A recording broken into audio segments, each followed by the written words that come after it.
ఒకసారి హెబ్రోన్ ఫెలోషిప్ యొక్క ఫౌండర్ అయిన భగత్ సింగ్ గారు ఒక స్థలంలో ఆయన మీటింగ్స్ ముగించుకొని ఆయన ఎయిర్‌పోర్ట్‌కి వచ్చి ఫ్లైట్ క్యాచ్ చేసి వేరొక దేశానికి బయలుదేరి అక్కడ మీటింగ్స్‌కి అటెండ్ అవ్వాలి. తానే మెయిన్ చీఫ్ గెస్ట్ అన్నమాట. అయితే ఈ యొక్క స్థలములో మీటింగ్స్ ముగించుకొని తాను మార్గం మధ్యంలో లేట్ అవ్వి తను ఎయిర్‌పోర్ట్‌కి లేట్‌గా వచ్చాడు. వచ్చి కూర్చున్నారు ఎయిర్‌పోర్ట్‌లో. అక్కడ అనౌన్స్‌మెంట్ వినపడుతుంది. వీరెళ్ళాల్సిన ఫ్లైట్ ఆల్రెడీ టేక్ ఆఫ్ అయిపోయింది. బయలుదేరిపోయింది అని. తనతో ఉన్న దైవజనులు అంటున్నారు భగత్ సింగ్ గారితో, "పాస్టర్ గారండి, ఫ్లైట్ టేక్ ఆఫ్ అయిపోయింది. వెళ్ళిపోయింది. మనం ఇంక వెనక్కెళ్ళిపోదాము. ఇక్కడ కూర్చొని టైం వేస్ట్. మనం వెళ్ళిపోదాము. మనం వేరే ఏదైనా మీటింగ్‌కి అటెండ్ అవుదాము. మీరు రండి" అని అన్నప్పుడు దైవజనుడైన భగత్ సింగ్ గారంటారు, "నో, నేను రాను. నా దేవుడు నా కొరకు మరలా ఫ్లైట్ వెనక్కి పంపిస్తాడు. నేను అదే ఫ్లైట్‌లో వెళ్ళాలి. మళ్ళీ ఈ ఫ్లైట్ మిస్ అవుతే నాకు ఇంకో 1 అవర్, 2 అవర్స్ వరకి ఫ్లైట్ లేదు. అదే ఫ్లైట్ నా కొరకు వెనక్కొస్తాది. నేను రాను. నేనిక్కడే కూర్చొని నేను వెయిట్ చేస్తాను" అన్నప్పుడు అక్కడున్న వారందరూ ఆయన్ననుకోవచ్చు. ఈ దైవజనుడికేమైనా పిచ్చా? ఆల్రెడీ టేక్ ఆఫ్ అయిపోయిన ఫ్లైట్ మరలి వెనక్కొస్తుందా? Is it possible? It's very impossible అని అనుకున్నారు. ఆ యొక్క దైవజనుడైన భగత్ సింగ్ గారు అక్కడ కూర్చొని తన మనసులో ప్రార్థన చేస్తున్నాడు. దేవుడు ఆయనకిచ్చిన గొప్ప ధన్యత ప్రార్థన. ప్రార్థన చేసుకుంటున్నాడు. ఇంకొద్ది సేపులో ఒక 10 మినిట్స్ తర్వాత మరలా అనౌన్స్ అవుతుంది. ఇప్పుడు టేక్ ఆఫ్ అయిపోయిన ఫ్లైట్ వెనక్కొస్తుంది. వై? బికాజ్ ఒక మహారాణి తన యొక్క డైమండ్ రింగ్‌ని వాష్‌రూమ్‌లో పెట్టి మర్చిపోయింది. ఆ యొక్క రింగ్ కోసమని ఆ ఫ్లైట్ వెనకొస్తుంది అని ఆ అనౌన్స్‌మెంట్ విన్నప్పుడు తనతో ఆ యొక్క భగత్ సింగ్ గారితో ఉన్న దైవజనులు, సహోదరులందరూ ఆశ్చర్యపడినారంట. What a miracle is this! దైవజనుడు కూర్చొని కళ్ళు మూసుకొని ప్రార్థన చేస్తున్నాడు. వెళ్ళిపోయిన ఫ్లైట్ ఏంటి? ఆ యొక్క మహారాణి ఆమె వాష్‌రూమ్‌లో తన యొక్క డైమండ్ రింగ్ మర్చిపోవడం ఏంటి?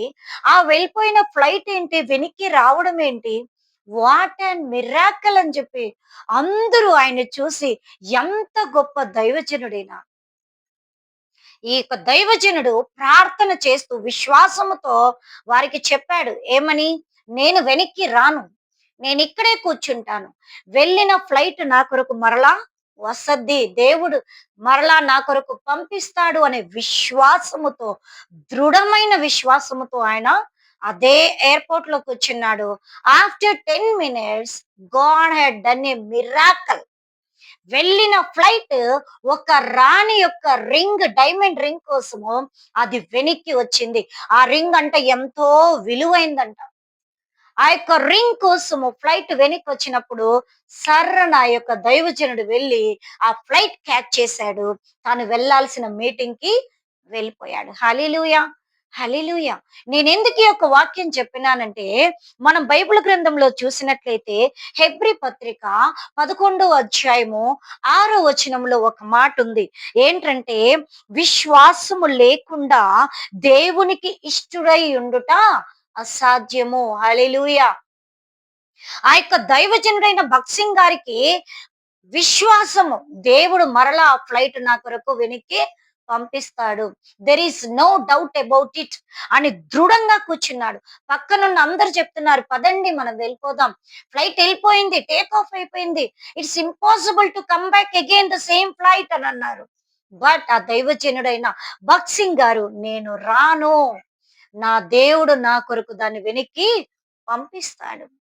What a belief is having. He was having. What a great belief. విశ్వాసము. ఇక్కడ దేవుని యొక్క వాక్యం చెప్తుంది. విశ్వాసము లేకుండా దేవుడికి ఇష్టలై ఉండుట అసాధ్యము. మనలో అలాంటి దృఢమైన విశ్వాసం కావాలి.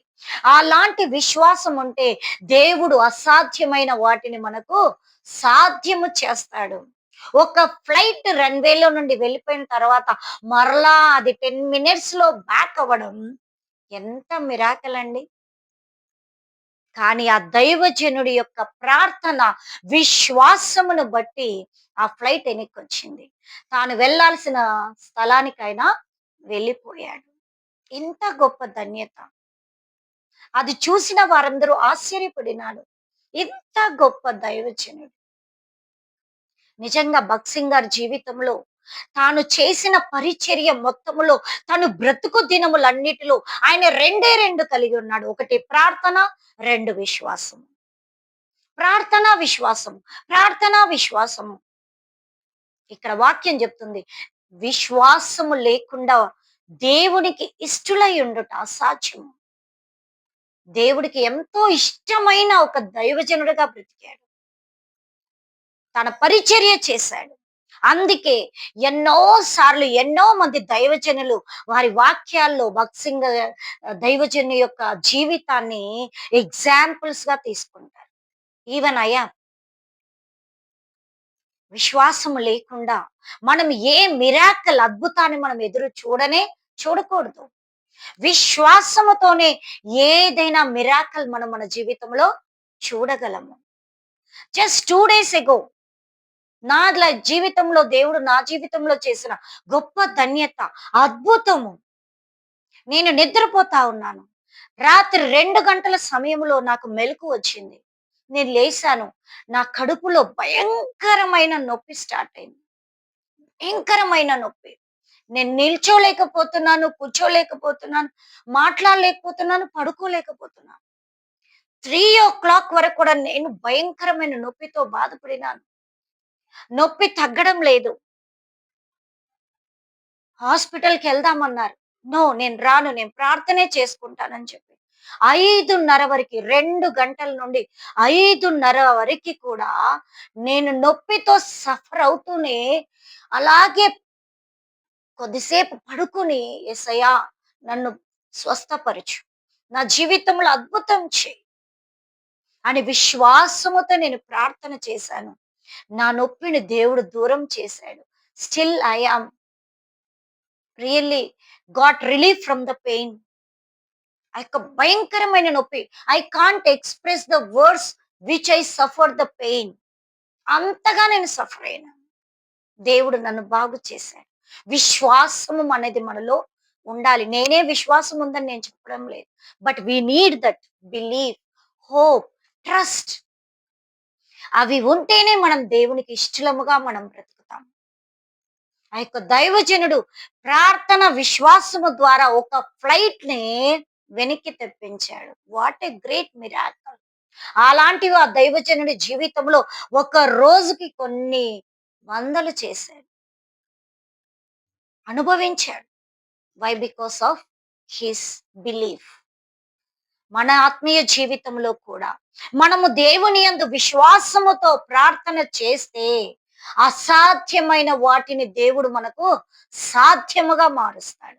హల్లెలూయా, హల్లెలూయా. మనుషుల కంటికి కనిపించవు, చెవులకు వినిపించవు, హృదయానికి అగోచరమైన కార్యాలు దేవుడు మన జీవితంలో తప్పకుండా ఆయన చేస్తాడు. వి నీడ్ విశ్వాసము. అది లేకపోతే మనం దేవునికి ఇష్టలముగా బ్రతకలేము, ఇష్టలముగా ఉండలేము. ప్రార్థన చేసుకుందాం. మహోన్నతుడా, జీవాధిపతి యేసయ్యా మీకు వందనాలు. తండ్రి, మా ముందుకు మీరు దైవజనుడైన భగత్ సింగ్ గారిని తీసుకొచ్చారు.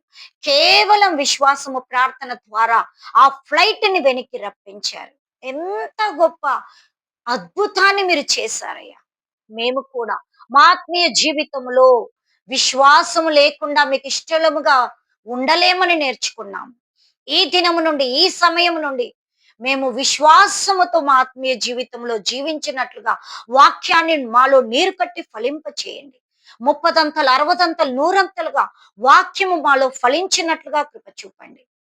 విత్తిన వాక్యము అపవాది వచ్చి దొంగిలించక ఫలించినట్లుగా కృప చూపండి. మీరే దీవించి ఆశీర్వదించమని యేసు నామములో ప్రార్థిస్తున్నాం తండ్రి. ఆమేన్. దేవుడి యొక్క వాక్యమును ఆశీర్వదించి దీవించును గాక. ఆమేన్.